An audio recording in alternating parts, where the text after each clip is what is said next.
Yesterday I did a live stream while I was working on this pen and ink study, and what I'm going to do today is start taking some of the things that I kind of learned along the way with my study, and I'm going to start working on the full-size poster illustration, going from 11 by 14 to 16 by 20 size.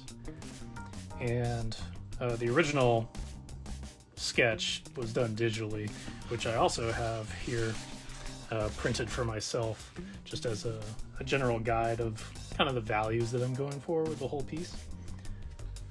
And a lot of what I was doing with the ink study was kind of exploring how I was going to approach different areas of the illustration, as far as, you know, the direction of the lines, the density, which parts were going to be darker than others, and kind of worked out some of the trickier components for it that way.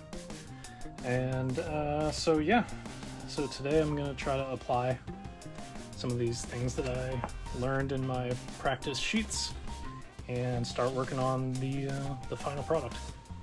So I'm just going to start doing some of the more mindless mechanical things just to get myself warmed up. And then as I move along, I have some books with me here that I can share as a reference point for some of the techniques that I'm thinking about in my process here.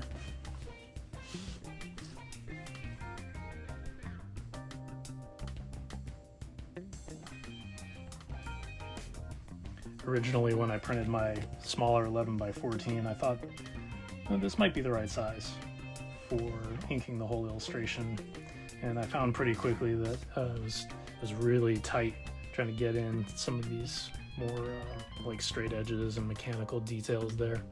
So I decided working full size on the 16 by 20 was ultimately gonna serve me best.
The comparison that I probably get most often is Robert Crumb, or maybe not comparison, but people asking if I'm a Crumb fan, which the answer is an emphatic yes. Of course, Robert Crumb, as you may know, is considered the grandfather of underground comics, and he grew up in the like 70s Haight-Ashbury, San Francisco scene, and he was big in the alternative comics like Zap, and he's kind of known for being a little bit crass and controversial, and draws a lot of like big booties and things like that. His wife's name is Aileen, by the way, much like my partner Aline, and that's just one more good reason to take inspiration from the guy. But in addition to the comics, he's an absolute master of pen and ink studies. His control with a fine line pen is just out of control. kind of an oxymoron phrase, I guess. Let's see if I can get a focus a little bit better here. Well, maybe not. But yeah, Robert Crumb, R. Crumb, just this level of control with a rapidograph fine line pen is the kind of thing that I really aspire to. And given that I really prefer a fine line pen versus a brush or something with like pressure width to it, like a nib, by virtue of us using a similar tool, a lot of times the shading is a reason that I get the question if I'm a Crumb fan. But you can see he gets a little bit more like loose and expressive on his more comic book styling than he does in these like classics, what I would call like classic fine art ink studies. So let's see.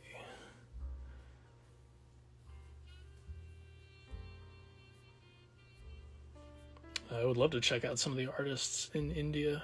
Absolutely. Mizoram.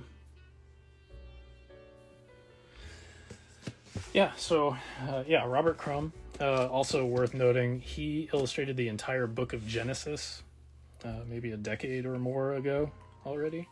It's an incredible just feat of work to do that. So it's in comic book form, but it's the book of Genesis.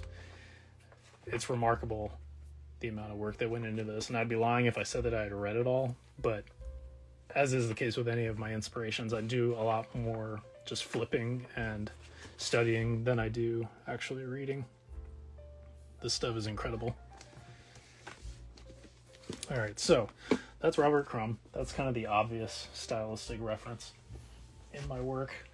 But back in college, I discovered Thomas Ott, a Swiss scratchboard cartoonist. I found these books at a half-price books location here in the Dallas, Texas area, and they were on the clearance rack, and I had never seen anything quite like this before. It's scratchboard, which is, that black material that you use a sharp implement or a sharp object to scratch away and reveal the white. So it's drawing in reverse, which is a big challenge in and of itself. But then he goes on to use that technique to tell these very dark noir stories with no words. Very cinematic, very creepy. It forces you to really study the details without being told the story. And if you read a lot of comics, you probably, like me, get in a flow where you're just reading the words and kind of passing through the pages too fast. In this case, you are strictly studying every image to figure out what's the connection moving from one panel to the next. And this was a huge inspiration for me. For many years, I aspired to do basically the exact same thing. And I've since, kind of taken the inspiration and molded it into tools that I jive better with, such as a pen. Scratchboard just didn't do it for me, but I did. My undergrad thesis was a full graphic novel, wordless, using ballpoint pen. And so the inspiration kind of got digested and properly used. But Thomas Ott, wonderful illustrator, still working. And looking forward to his next release. I was also bigly inspired by Dan Peraro. He does the Bizarro comics, the syndicated, Sunday comics. And his is certainly more cartoony than Crumb or Thomas Ott. But his use of line is really interesting to me. I believe he uses a brush, but he has a lot of control and keeps his lines very fine. But kind of the way that they crisscross over each other, if you can see that in the video, he just has a looseness to his shading style. And the way that those lines texture the edge of the form or the shadow underneath, I find really, really interesting. And so in my work, I've kind of recognized that I have a natural tendency to keep this kind of like organic clustering of value more than I have the really mechanical control that you'll see in some of my other influences here. Another good example is Charles Burns, author of Black Hole. He works strictly with a brush, I believe, and his feathering on things like hair is really incredible. This book, Black Hole, is one of my all-time favorites, and even the end pages are just gorgeous. However, this style is something that I recognize that I have a hard time kind of emulating. There's so much black, and the braveness I think that it would take to lay down this much black in an image and shading and still keep it well organized is really it's really inspirational to me. I do love how like the edges of his chin are rendered here, if you can see that in the video. But yeah, his use of black is really crazy. Just, it's so heavy in the black, but it's still so well balanced and organized. You know, there's a pretty even blend of black and white in the image across the board. It's just, yeah, it's pretty mind-blowing. Really incredible work.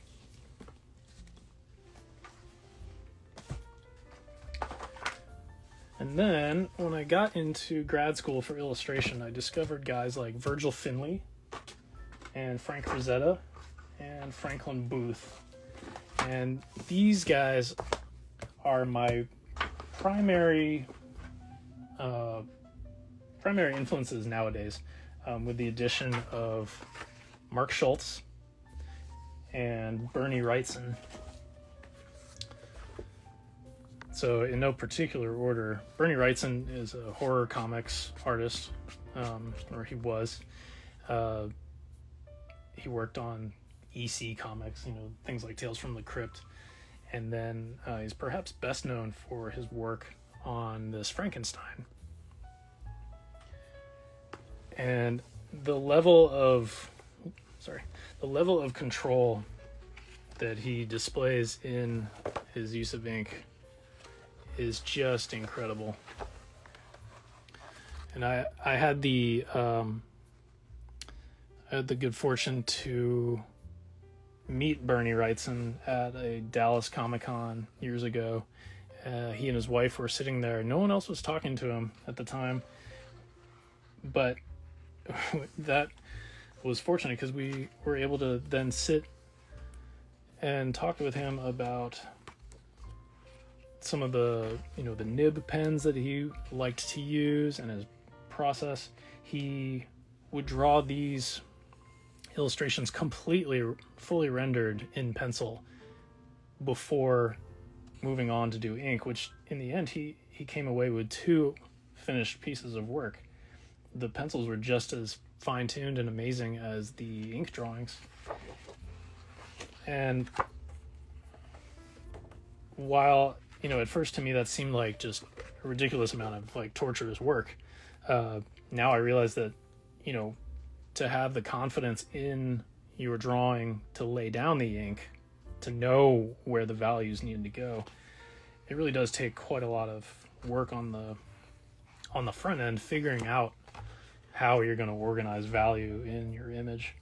And so that's something that I'm kind of aspiring to a little bit more nowadays myself, depending on the project, really spending the time on the rough until it's itself a, you know, fully fleshed out illustration.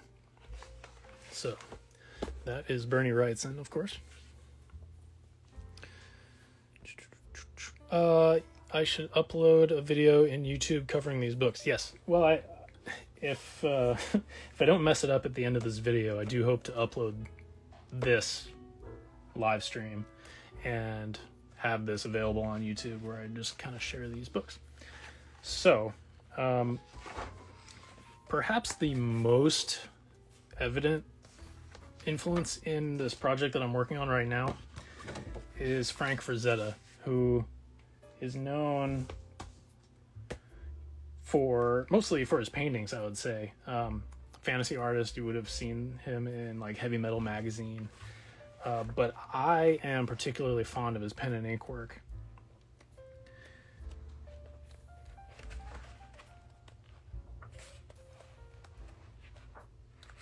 The sense of drama and intensity in his compositions, even these that are just loose ink studies, they're so masterful. Just incredible organization on the page, the placement of the dark, use of solid black and hashed lines.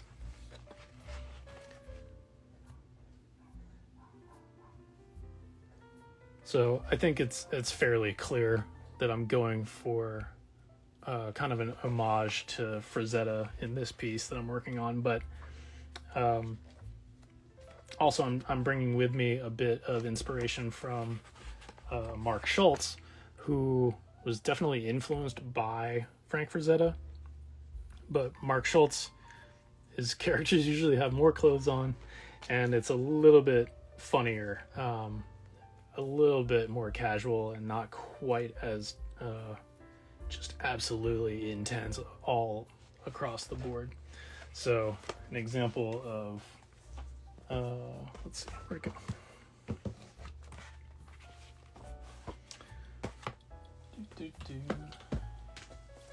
There we go. I don't actually have a hard copy of any Mark Schultz, but thanks to Google Images, I've been able to really research and find the right kinds of reference points. This illustration to me is just insanely good. The use of black and white, the soft shading, the overlapping of shapes, and the intense depth of field, everything layered on top of one another. It's a masterpiece.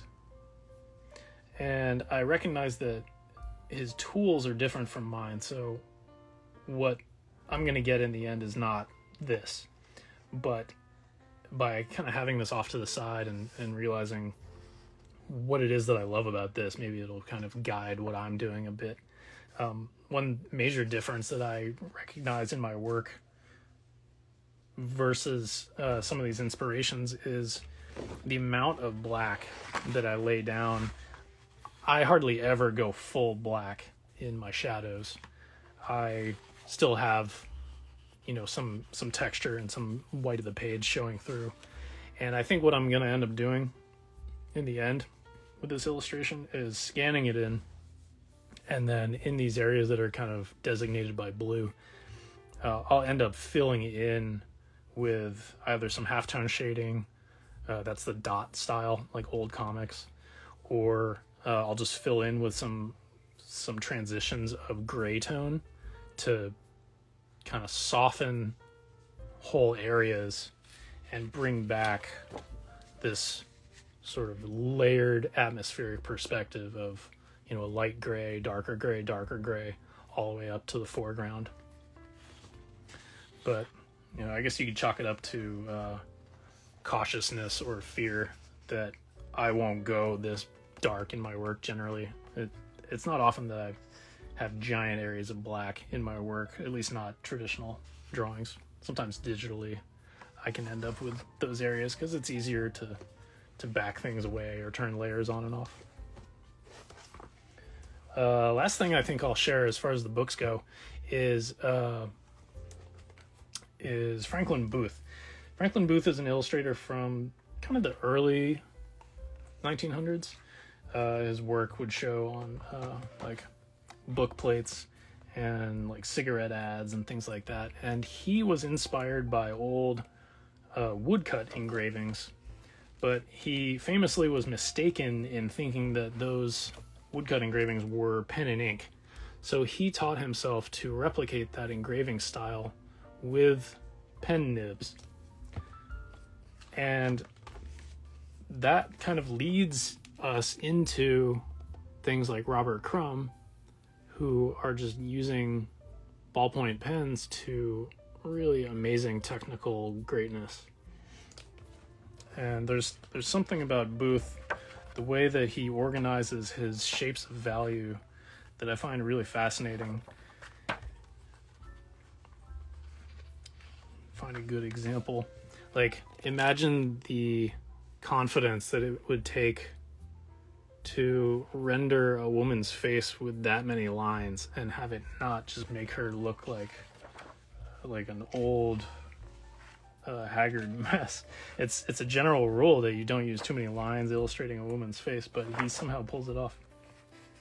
But I think maybe this is a good example where he has these clusters of lines moving in all different directions, but it still feels very tightly organized because he's working in shapes of value. You know, they might not make logical sense which direction they're pointing, but because he's consistent with those shapes throughout the composition, it aids the final product, and it actually gives you some level of like visual interest throughout. And I think I'm going to be applying some of that approach as I get into particularly the background areas, like when I'm working on the volcano or the the ground plane here. All right, so that is some of my inspiration as an illustrator.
you.